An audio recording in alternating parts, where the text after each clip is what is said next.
Hey guys, I'm continuing testing affordable integrated amplifiers, and the next in line is this beautiful SMSL AO200 amplifier. Now I have it for a few months already, so I should apologize in advance for dropping this review so late.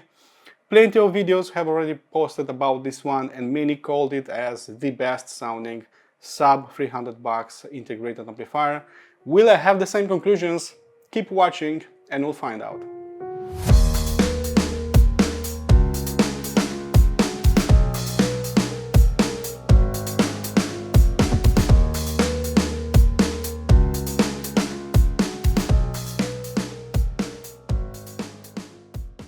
In terms of build quality, this thing is built like a tank, and I truly like everything I see about it. Thick front panel, check. Tall rubber feet, check. A fully CNC machined enclosure, check. A colorful LCD screen and an easy to use interface, check. And last but not least, a very convenient remote control is also present in the box. It looks slightly bigger to its twin brother DA9 and considerably bigger to the topping PA5, which adds a level of confidence that I'm dealing with a serious unit. As for controls, I was surprised by the sheer number of options that are being provided, as it's fully packed with inputs and outputs. Just look at it. Balanced and unbalanced inputs are there, 2 subwoofer outputs are offered, a pair of speaker outputs, a Bluetooth antenna socket, and a small surprise, a USB input that will engage its DAC section. As for tech inside it, we're talking about a fully balanced input-to-output integrated amplifier based on highly efficient Infineon amplifier chips that are working in Class D. It outputs 150 watts in 2 ohms, 90 watts in 4 ohms, and 50 watts in 8 ohms, which are some respectable numbers if you ask me. They added a Bluetooth input that supports version 5.0 and codecs as CBC and AAC, but sadly it doesn't support all the nicest codecs, meaning that it was put in there mainly as an accessory. A DAC is also on board, and after some clever tinkering, I found its maker, and it's a mediocre at best Realtek chipset that was put in there mainly for convenience. There's a hardware control chip that offers tone controls and several EQ settings to play with, which I strongly recommend checking out. Alright guys, this is pretty much it, so let's hit some eardrums. When it comes to sound performance, there are several things that I really like about it and several things that I dislike about it. And being the DAC man, let's focus first on its DAC performance and then let's move on to its Bluetooth performance.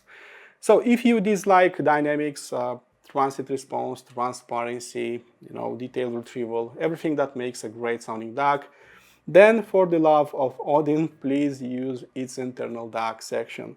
So everything felt toned down, it wasn't that clean, it was mediocre sounding at best or just plain bad.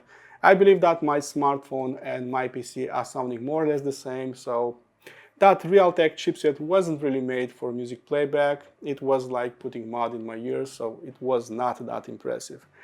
Now moving on to its Bluetooth performance, lacking a very good codec support, that AAC and CBC are not really some of the worst codecs. It was like listening to lossy music, even if I was streaming high-resolution lossless files via Qobuz and Tidal. So again, it was a good performance, but not an outstanding performance. If you are working around your house and just casually listening to music via Bluetooth, that will be okay, that will be great, but you'll not be getting, a hi-fi experience out of it.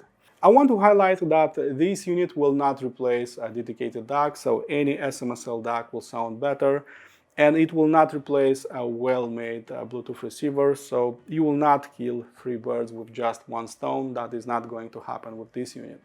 Moving on to the good parts, you can actually alter its character, its sound signature.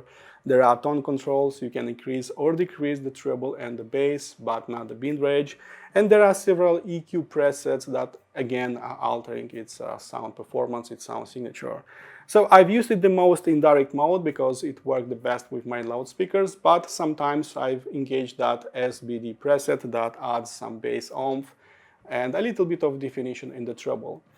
I truly believe that this amplifier works actually best with bookshelf loudspeakers and not so much with big stand floor loudspeakers, and let me explain why. So if you look closely, you can see that I have two woofers per loudspeakers and also two bass reflex ports on their back per loudspeaker. So I'm getting plenty of bass from any kind of amplifier, but that is not going to happen with bookshelf loudspeakers. Those are limited by design when it comes to bass. And when I've engaged that SDB preset with some Sound of Eden Crescendo Uno bookshelf loudspeakers, it just added so much oomph in the bass, almost unrecognizable. So those sounded very impressive in the bass with the SDB preset, which was amazing. Sometimes it was too much with my loudspeakers if I was engaging that SDB preset, so that's pretty much why I was using direct mode with these and SDB with the Sound of Eden Crescendo Uno. When it comes to simple things as the driving power, 70 digital steps are being provided, and with my loudspeakers I was sitting in between 35 and 40, 35 with rock and electronica and 40 with everything else, and that was already very loud. So my loudspeakers are not that sensitive, with a sensitivity of 85 dB per 2.8 volts per 1 meter. They need actually quite a lot of power, but still this puppy right here could provide that. Clipping never occurred. I even engaged that soft clipping, but even at much higher volumes it was not clipping, which was great, meaning that it can drive stand floor loudspeakers, bookshelf loudspeakers, no problem. So if you are not comfortable spending a lot of money on an integrated amplifier, but you want still to rock out and party hard, I believe that DAO200 will be providing you exactly that. Moving on to noise floor, on paper it has everything it needs to repel that noise floor. So there is a fully balanced input to output circuitry, there is a switching mode power supply that is being filtered multiple times. But when music started playing and I was going slightly higher than 60% on that volume wheel, I could hear some hiss coming out from those KEF UniQ drivers. So I'm having a very strong sense of deja vu because their DA8S, DA9 and much pricier SA400 performed pretty much the same, all those also had a higher noise floor. So I'm not getting coil noise from its power supply. It doesn't have active cooling, so that is great. I'm not getting any mechanical noises from it. But when music started playing, I can hear that hiss even, at 1 meter, 2 meters away, even when music is playing in the background. I can feel that it hurts a little bit the overall transparency and detail retrieval. And if you want a dead silent amplifier, sadly this one is not that unit, and you might look elsewhere at its competition. In my case, that topping PA5 was simply dead silent. Moving on to transients, I was a little underwhelmed by its performance in direct mode. It was a little shy sounding, but it was a very different beast when I've engaged that SDB preset.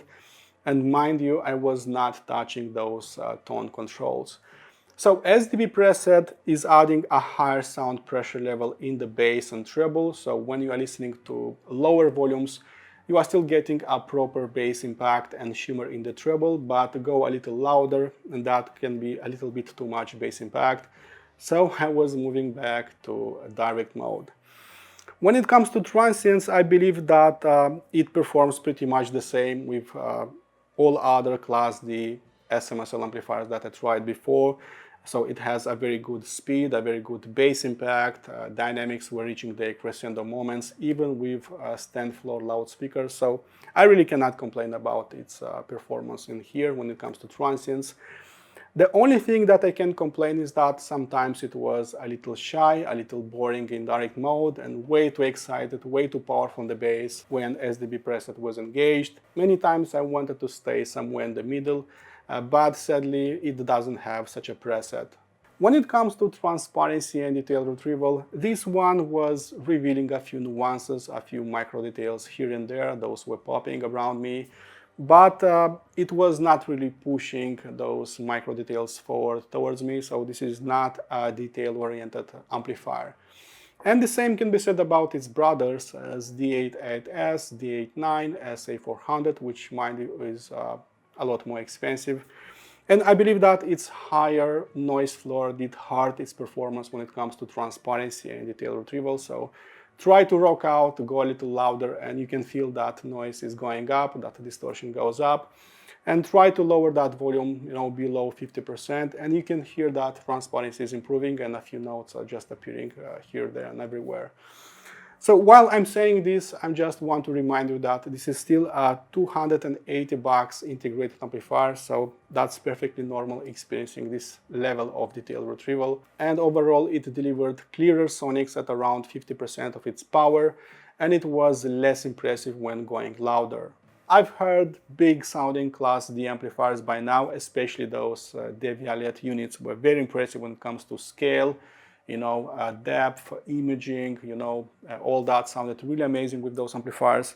But when it comes to Class D amplifiers coming out of Asia, those were good, sometimes great, but never really outstanding when it comes to layering, soundstage, and all that. It had a precise imaging, so I could easily focus on all the notes that were happening around me, but I wasn't getting that feeling that sounds were coming from behind my back or from weird angles. I didn't feel that my room was filled with sounds, so I was not getting that feeling from this amplifier. You should also note that the power output of the amplifier and the sensitivity of the loudspeakers have a direct impact on how big an amplifier can sound. This one is powerful, but it's not extra powerful, so I didn't feel that sounds were pushed much farther away. However, you should also know that big sounding units will cost you a pretty penny, so more exactly around 5 to 10 times more expensive to this one. So that's okay, I guess. Big sounding units do cost a lot. The good news is that it was never overlapping the notes on top of each other. So it was never closed in sounding with classical music or upfront with jazz and blues. That never happened. So there's still some air in between those notes. Moving on to frequency response, its treble and bass delivery felt a little more powerful, a little more impressive in here compared to the rest of the frequency response. Bass was a little elevated, but especially when engaging that SDB preset, and that worked just wonders with bookshelf loudspeakers that needed a little bit more oomph, a little bit more impact in the bass. The bass itself was easily reaching the lowest octaves as 20 Hz. It was fast, it was agile, nimble, impactful as most Class D amplifiers are sounding. And if you need an impactful, hard slamming amplifier, then I believe that this one will be providing exactly that. If you need slightly less bass quantity, you can use those tone controls. You can lower the bass or the treble, or you can go with direct mode. That will make it a lot more linear sounding in here. Mid-range is probably the only area that didn't impress me as much because something was missing its mark. So vocals were thinner sounding, acoustic instruments didn't carry as much weight, I didn't feel them full-bodied. I just longed for, more emotions coming from my music. I longed for a higher engagement factor, for, goosebumps. Sadly, that will not happen with this amplifier because there are no tone controls for its mid-range, only for bass and treble. I can describe its mid-range more like a linear mid-range, almost to the point of being thin sounding, and there is nothing you can do about it. You can alter its voicing with a warmer sounding DAC or loudspeakers, otherwise it will stay like that. Its treble output was powerful, sometimes even too powerful, especially with treble intensive music. Its treble is quite clean and surprisingly transparent. Sometimes it tried to get my attention, especially with that SDB preset engaged, that added some sharpness, that added a little bit more presence in the treble. But of course you can disengage that preset and make it a little bit calmer sounding. No matter what preset you are choosing, it's very extended in the treble, even past top octave, so it's very powerful in the treble actually. But if you believe that quantity-wise is too much, you can tone down that treble output with those tone controls, exactly what I did with my loudspeakers. So minus 2 dB worked the best with my loudspeakers, that just removed glare and listening fatigue for good. In the end, I've got plenty of power on top. It was always speedy and impactful sounding. I've got plenty of bass definition that could do some wonders with bookshelf loudspeakers. It was decently clean and transparent sounding, but it was not really noise-free or super big sounding. It has a pretty nice UI, it has tone controls, EQ presets, there's a pretty nice remote control, so I do believe its price point was fully justified, but you should decide for yourself if this is an amplifier for you. Okay folks, I hope you enjoyed my review. Don't forget to like and subscribe, and as usual, listen to my tunes, be positive, and I'll see you around. Cheers!